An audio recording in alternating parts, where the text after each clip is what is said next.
في كلام جميل حابين نفكركم بحاجات لو عملتوها بعد الأكل على طول ممكن تعمل مشكلة، فعشان صحتكم بلاش تعملوها أو حتى تخلوها عادة. بلاش نشرب شاي بعد الأكل على طول، ده هيكسر البروتينات اللي دخلت جسمك ويخليك ما تستفدش منها خالص. وبلاش تدخن خالص، بس إن كنت هتدخن فمش بعد الأكل على طول، وده لأنك كده كأنك شربت 10 سجاير.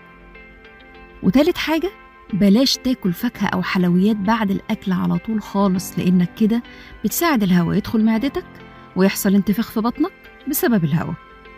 أما المشي فهو جميل، لكن بلاش منه خالص بعد الأكل على طول، لأنك كده بتضعف عملية الهضم.